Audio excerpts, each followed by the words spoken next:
अमा इस अमा जाहैबाय आरो बे लिक जाना गारिनि अबस्था गाज्रि जोरेमाबो होनना गाबज्रियो आच्छा अके खुलुमबाय लोगोफोर अनादर भिडिअ फ्रम उदालगुरि टाउननिफ्राय आरो मोनसेबाव भिडिअ माने जोङो दिनैनो थांफिननो नागिरदोंमोन टाइमा एडजास्ट जायाखिसै जों माखासे सुबुंफोरजों माने गेदेमाफोरखौ लोगो हमनानै एसे इन्टारभिउ लादोंमोन आदा अफ्रिजों आंजों बेनिफ्राय जोङो दाबसे जायगायाव ओंखाम जानो थांफिननो नागिरनायावनो गारिया लिक सनाय केम्पआव थांबाय थादोंमोन लिकसो जागारबाय माथो लिक जाना गारिनि अबस्था गाज्रि कारानो लिक जाना होनांगौ आरो टायार बानायो माय बिराद देरि जाबाय बे समावनो जोंनो एनिथिं एमजे ब्रादारा कन्टेक्ट जानानै दाना मा होनबाय ओंखामबो जायाखैब्ला थ' माबायाव जादो रायन'आव होनबाय दा रायन'आबा मबेयाव दा बियो उदालगुरि टाउनावनो जानांगौ दा उदालगुरि टाउनावनो दं उदालगुरि टाउना बेबायदिनो बेयो मेन रड उदालगुरि टाउन गेजेरनि बेयो नै स' नोंथांमोना दिनै आंनि चेनेलाव एनिथिं एमजे ब्रादारखौ लोगो मोनसिगोन ओमफ्राय जोंना माबाया ब्रादारा बिजि आदा अफ्रिया मायाव बिजि लालफाननो एसे माबा खालामदों आं मा लालफान माने लालफानानोसै बे अननाय औ दिनै फुङाव एनएलएबि केम्पनि मार्टियार्स टम्ब मुंख्लं खाम्फायाव एसे फट' लानो ओंखारदोंमोन आदा अफ्रिजों आंहा बे टाइल्सआवहाय गार्लिनानै जखम एसे गोथौयैनो जादों दे आं दिन्थिथ'ले बेबो ओरै हल'दों बेनिफ्राय आङो मोनसे इनफरमेसन नोंथांमोननो मिथिहोनो नागिरदों जेराव आंनो नोंथांमोननि सापर्ट नांगौ सापर्टना बेनो जाहैबाय आङो मोनसेबाव चेनेल खुलिबाय जेरावहाय इन्टारभिउ लानाय सावरायनाय माखासे हारिनि जेंनाफोरखौ लानानै सावरायनाय गिदिर मानसिफोरजों सावरायनाय माखासे टपिकफोरखौ लानानै एनालाइज खालामनाय सोमदोन टक्स गोदान आंनि चेनेल बेयाव थांनानै भिजिट खालामहैनो हागोन नोंथांमोना आरो साबस्क्राइब खालामनानै सापर्ट खालामलांनो हागोन दे बेनिफ्राय जोंना ब्रादारा सफैबाय नै मैयाबो लोगो मोनदोंमोन ओमफ्राय दिनै बिदाय जानायसो बायदि नंदोंमोन औ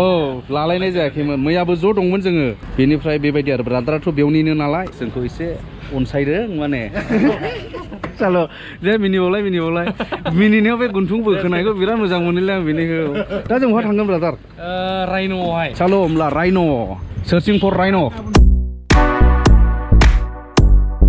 स' बेनो जाहैबाय नै रायन' बेकारि एन्ड रेस्टुरेन्ट रायन' अपेन चलो उदालगुरि टाउनफोरनिया जायफ्रा भिजिट खालामफेराखै खालामनायदो ट्राइ अके ओरैनो बे जाहैबाय काउन्टार स्विट्सबो माबाबो मेथाइबो मोनो ना केकफोरखौ मोनो नै बार्थडे केक अर्डार जायो जाजोबो अके नै बार्थडे केक मथा मथि उदालगुरिया जाबाय स्टान्डार्ड डेभेलप खालामजानाय जाबाय नांबावगौ आरो खिन्थु लामाफ्रा जाबाय आस्ते आस्ते जाबोगासिनो दं अब्लाबो गाज्रिसिन जालाङो खिन्थु साबसिनाव जाबोगासिनो दं आरो अब्लाबो ना थरासा स्क्रिनशट मार्केट देग्लेना जायफ्रा इन्टारेस्टेड नै जोंनो जाग्रा लोंग्राया सफैबाय नै बे रायन'आवहाय रायन' restaurant and bakery of Udalguri town दे बियो गासै बर'नि जानायाथ' दङ नै सिम्पोल खाना जेखौ जों मोजां मोनो मैथा बांगाल जानांगौ बे लाइ पटल फ्राय आलु भाजि खोमा ओमफ्राय बे लाब्रा जाहैबाय नै जोगोनारजों आलुजों दाल ओमफ्राय फेभरेट अमा इस अमा जाहैबाय आरो बे माने जेरै नांगौ ओरै सासे बर'नि उदैया जेखौ जानानै मोजां मोनो आरोना बे बुस्थुखौ जों बेहाय मोननो हादों दे आदा अफ्रिया मा होनो माबायदि मोनदों नोंलाय नोंखौ जा गोथाव जाजोबदों बेदरा लादो बेदरखौ टेस्ट नायाखै स' आल्टिमेटलि जोंना एनिथिं एमजे ब्रादारखौ जोबोद धन्यबाद थेंक इउ जायो आरो गोजोननाय थाबाय जेरैबायदि क'क्राझाराव बाजै आइया पपुलार थिग बेबायदिनो जोंनाबो उदालगुरियाव रायन'आ बिराद पपुलार मोननैसो जायगा दङ आरो रायन' रेजर्टबो दंबावो ओमफ्राय आंनि लोगोफोर मेनेज खालामो आरो आदा जथिमोन बहाय थ' बे आरो जोंनि रायन' बर'नि ट्रेडिसनेल फुड बा जानाय ओंख्रिफोरखौ मोनगोन जिखौ अर्डार होयो आरो लोगोसे बिदिनो फास्ट फुडफोरखौबो मोननाय जागोन आरो गोख्रै मोनग्रा जेरै चावमिन होन मा होन गासैखौबो जायखिया जाखांबाय लोगोफोर माने एसे गोसो होनानै जानायनि ना फैनायनि जानाय समावथ' खेबासै जाखांनानैसो रायलायफिनबाय आरो ओमफ्राय जाबाय नै आदा अफ्रि जथेस्थ' सेटिसफाइड ब्रादाराथ' ओंखाम जानानै फैखानायखाय लाइट जाबाय आरो नै लाइट चिकेन पक'रा नामा ओंखारनायनि सिगां एनिथिं एमजे ब्रादारनाव जाय खोथाखौ आं सोंनो सानबाय थादोंमोन बेखौ आङो दा सोंनायसै दा बेनि चेनेलनि जि नामनि बिसय आं दिनै सोंगोन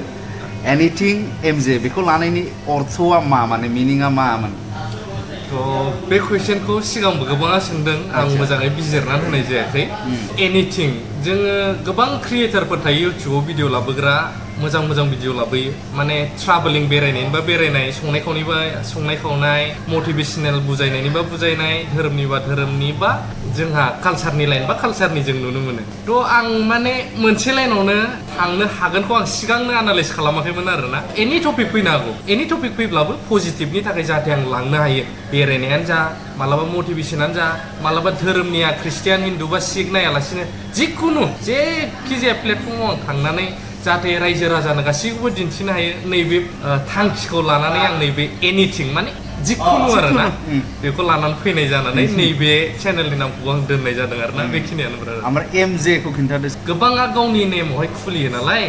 एमआ जाहैबाय मुसाहारि जेआ जाहैबाय जेरि होनो जेरेमाया थ' आंनि नेम आरोना बियो सर्टलि खायफा जोरेमाबो होनना गाबज्रियो अके थेंक इउ सै ब्रादार होमब्ला दे फुल्लि सेटिसफाइड राइन'आव मोजां सेटिसफाइ जाबाय सेटिसफाइड ओमफ्राय दा ओंखारबाय राइन'निफ्राय दा अबेयाव थांनाय जायो बुंथ'नो हाया होमब्ला थादो ना औ दे स' बेनोमोन नै मोनायाव बेबायदि जोङो नै लाइटिंस मोजां दङ मोनायावहाय उदालगुरिनि बे स्टेट बेंकनि मेन ब्रान्चनि खाथियावनो बियो बे एखे लाइनावनो आरो अपोजिटजों बिदिनो फिसा फिसौ मबाइल दखान सेन्डेल दखान बिदि दं आरो ने अब्ला बेखिनियावनो जोङो एरायलायसिगोन भिडिअखौबो फोजोबनोसै ब्रादाराबो थांसिगोन नै न'आव ओमफ्राय जों थांफिनसिगोन जों थाग्रायाव मा मा आदावसै बेनोसै होमब्ला ब्रादार थेंक इउ सै दे आरोबाव गोजोननाय थाबाय गासैखौबो ब्रादारनिखौबो शेयार खालामनानै हो गोबां भिडिअ फैनो थांगासिनो दं आरो उदालगुरिनि मेनलि अके अब्ला दे बिथिङाव दोनथ'बाय दे नेक्स्ट भिडिअ लोगो मोनगोन लोगोफोर बाय औ दे